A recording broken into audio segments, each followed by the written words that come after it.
అంతరాయతిమిరోపశాంతయే శాంతపావనమచింత్య వైభవం తన్నరం వపుషి కుంజరం ముఖే మన్మహే కిమపి తుందిలం మహా శరణం కరవాణి శర్మదంతే చరణం వాణి చరాచరోపజీవ్యం కరుణామసృణైః కటాక్షపాతైః కురు మామంబ కృతార్థసార్థవాహం గురుర్బ్రహ్మా గురుర్విష్ణుర్గురుర్దేవో మహేశ్వరః గురుః సాక్షాత్ పరం బ్రహ్మ తస్మై శ్రీ గురవే నమః వ్యాసం వసిష్ఠనప్తారం శక్తేః పౌత్రమకల్మషం పరాశరాత్మజం వందే సుకతాదంతపోనిధిం అచతుర్వదనో బ్రహ్మా ద్విబాహురపరో హరిః అఫాలలోచన శంభుర్భగవాన్ బాదరాయణః వంశీ విభూషితకరన్నవనీరదాభాత్ పీతాంబరాదరుణబింబఫలాధరోష్ఠాత్ పూర్ణేందు సుందరముఖాదరవిందనేత్రాత్ కృష్ణాత్ పరం కిమపి తత్వమహం న జానే గోష్పదీకృతవారాశిం మశకీకృతరాక్షసం రామాయణ మహామాలారత్నం వందే నీలాత్మజం ఆపదామపహర్తారం దాతారం సర్వసంపదాం లోకాభిరామం శ్రీరామం భూయో భూయో నమామ్యాం పూజ్యాయ రాఘవేంద్రాయ సత్యధర్మరతాయ చ భజతాం కల్పవృక్షాయ నమతాం కామధేనవే నారాయణం నమస్కృత్య నరం చైవ నరోత్తమం దేవీం సరస్వతీం వ్యాసం తతో జయముదీరయేత్. అందరూ చుట్టుముట్టి ఏకంగా అర్జునుడిని ఎలాగైనా పడగొట్టాలి అని ప్రయత్నం చేస్తారు. భీష్ముడి మీదకి రథాన్ని పోని అన్నప్పుడు ఉత్తరులు ఈ యుద్ధ ప్రారంభంలో భీష్ముడి మీదకి పోనమన్నప్పుడు ఆయన ఇంతలో రథాన్ని తప్పించుకోవడం మంచిది, నేను ఈ రథాన్ని ఇంకా తోలాకుండా ఉన్నాను అంటాడు. నువ్వు ఎలా యుద్ధం చేస్తున్నావో నాకు తెలియటం లేదు, ఈ దివ్యాస్త్రంలో ప్రయోగం ఏమిటి, వాటి ప్రభావం చూస్తేనే బాధాకరంగా ఉన్నది. ఆ బాణములు నాకు తగలకపోయినా నా మీద నుంచి దూసుకుపోతూ ఉంటే నా ప్రాణాలు పోతున్నాయని అనిపిస్తోంది. కొన్ని నాకు తగులుతున్నాయి కూడాను, చేతులు కాళ్ళు ఆడటం లేదు, నేను రథం తోలలేకుండా ఉన్నాను అంటాడు. అప్పుడు అర్జునుడు ఒక్కడిని వెళ్ళి ఈశ్వరుడు పడగొట్టానుగా, దేవేంద్రుడు మొదలైన వాళ్ళందరూ మెచ్చుకున్నాక ఆయుధాలు ఇచ్చాడు, ఖండవనాన్ని తగలబెట్టాను, అది చేశాను ఇది చేశానని తాను చేసినటువంటి ఘనకార్యములని చెప్పి నీకు ఏం బయలుదేరి ఇంకా సేపు ఓపికను రథం నడిపించు అని కొంచెం ఉత్సాహం కల్పిస్తాడు. చివరికి భీష్మటువంటి యుద్ధం జరుగుతుంది, వీళ్ళందరూ కూడా చుట్టుముట్టుతారు. అప్పుడు ఇక లాభం లేదని సమ్మోహనాస్త్రం ప్రయోగిస్తాడు. అది వీళ్ళకి అందరూ పడుకుంటారు. పాపం పక్క వైపు పడుకున్న వాళ్ళలాగా అందరూ నేల మీద పడిపోతారు. పడిపోయిన తరువాత అప్పుడు ఉత్తర్వులు తోడుకొస్తారు. కాసేపు గోళాన్ని కట్టేసి కిందకి దిగి ఈ చెల్లు చెప్పింది వీళ్ళందరూ తలపగారు పట్టరమని, ఉత్తరగారు తలపగారు బొమ్మ పొత్తిగా కావాలండి వాటిని కోసుకురా అన్నారు. మొత్తం లాక్కురాలని వీళ్ళించోడు మొత్తం లాక్కొచ్చాడు, కోసుకుని వీళ్ళించోడు కోసుకొచ్చాడు. బొమ్మ పొత్తికలకు వీళ్ళ గుడ్డలన్నీ కూడా భీష్ముడి జోడికి మాత్రం వెళ్ళకు, ఆయన గారికి దీని విరుగుడు తెలుసు, ఆయన ఒక్కడిని వదిలేసి మిగిలిన వాళ్ళ దగ్గర నుంచి పట్టరా అన్నారు. సరే అలాగే తీసుకుని వచ్చాడు. పట్టుకుని వచ్చి రథం మీద పెట్టాడు. ఎక్కడా కూర్చున్నావా అన్నాడు. కూర్చున్నాను అన్నాడు. మొత్తం సైన్యానికి దూరంగా మన ఊరు వైపు రథాన్ని కొంచెం మళ్ళీ బాణాలు వేసేటంత దూరంలో అట్టబెట్టు తీసుకెళ్ళి అన్నాడు.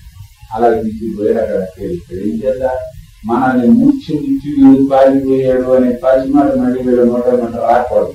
అందుకోసం వెళ్ళి అక్కడ ఆబ్జే ఇప్పుడు అన్నాడు. ఈ సైన్యానికి ఏమోగానే ఉంది రథం, ఉండడం మాత్రం ఊరి వైపు ఉంది. అలా ఉంది. వీళ్ళు ఎవరికి మెడుకు వచ్చింది. ఇల్లు దాన్ని లేచి అన్నట్ట, ఏడు మీరు అందరూ కలిసి వాడిని ఎందుకు వెళ్ళిపోనిచ్చారు, అర్జునుడిని పట్టుకొని నరకండి పొడవండి, వెళ్ళి ఎక్కడ ఉన్నాడో చూడండి అన్నట్టు ఇలా అంటూ లేచారు. అప్పుడు దీనికి పగలక అనేది అన్నట్టు తలకలిని చూసి కూడా అబ్బాయి నీకు తెలుస్తుంది, వాడు మంచివాడు మనలాంటి వాడు కాదు అన్నట్టు కలిగి ఆ మాట కూడా. వాడు మంచివాడు పాండవులు త్రైలోక్య రాజ్యం కోసమైనా కానీ అధర్మాన్ని ఆచరించడానికి వాళ్ళు అంగీకరించారు.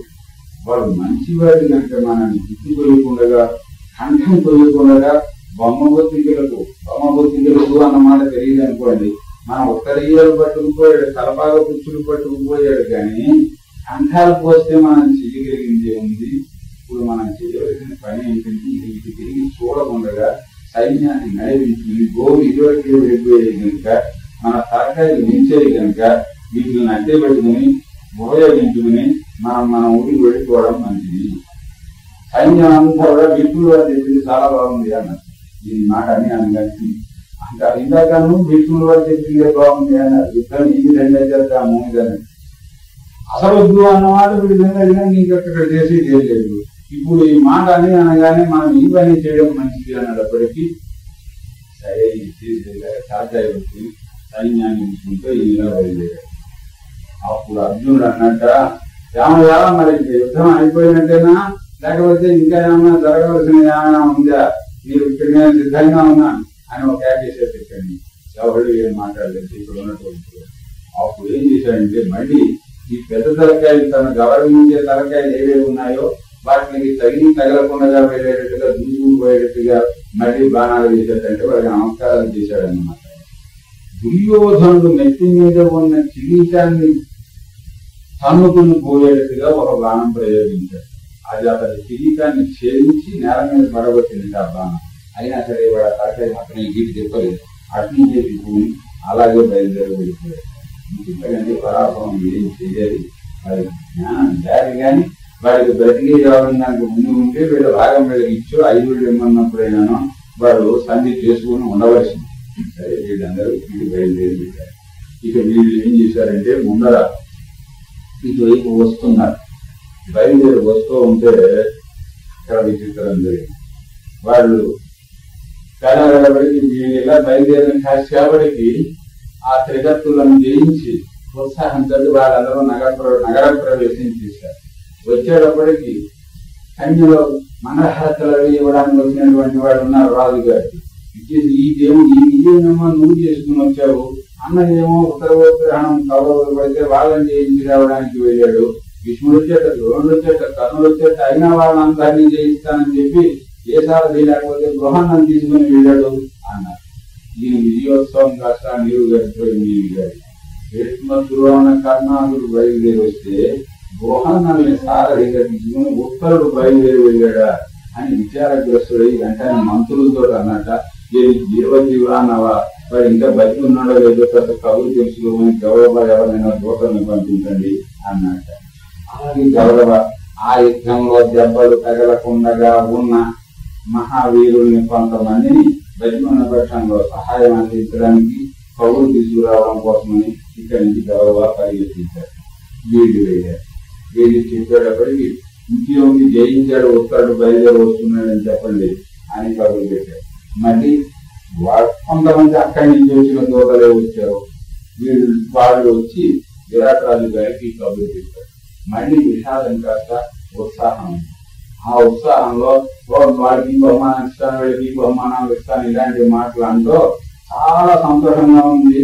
అయితే ఏది ఆ పాచికలను మరక ఇలా పట్టరా కాసేపు కనుక పెట్టుకుని నేను దూరం ఆడతాము అన్నా. వెంటనే ధర్మరాజు గారు అన్నాక, దూరం ఆడేటప్పుడు మరీ మంచి హుషారుగా ఉన్న వాడితో దూరం ఆడకూడదని శాస్త్రం చెబుతుంది. అంచేత నీతో ఆడడం మంచిది. అతి ఉత్సాహంగా ఉన్న వాడితో దూరం ఆడకూడదు. ఇక వాడి రత్నాన్ని పైకిందే ఉంటుంది. అందువల్ల వాడిని పట్టుకోవడానికి కష్టం అవుతుంది. అందువల్ల దూరం ఆడకూడదన్నాడు. అంచేత నీతో ఆడడం నాకు ఇష్టం కాదు అంటే ఇది కొంచెం మొహం అలా పెట్టేది. నీకంత సంతోషం అయితే ఆడి ఆడక తప్పదు అంటే ఆడతాను అన్నాడు. ఈ లోపల ఆవిడ క్షమంటే రాజుగారి క్షమంటే తేవాలి కనుక అలాగా 10 పట్టుకొచ్చింది. అక్కడ పెట్టారు. వీళ్ళు ఆడుతున్నారు. ఆడుతూ ఉత్సాహంగా ఉన్నాడేమో. ఎవడయ్యా వస్తాడు, ఎవడు అనుకున్నాను మావాడు కృష్ణాదుని కూడా ఓడించి వస్తున్నాడు, మొత్తానికి మహావీరుని అనిపించుకున్నాడు అన్నాడు. ఎందుకు అజ్ఞాడు మామూలు ఒట్టు బ్రాహ్మణ ఆశ్రయం కోసం వచ్చినటువంటి వాడు ఇలా 10 మందిని ఆశ్రయించి చేతులు అందుకుని ఏదో విధంగా కాలక్షేపం చేసేటటువంటి వాడు కనుక అయితే ఈ అన్నమాట పడి ఉండేవాడు.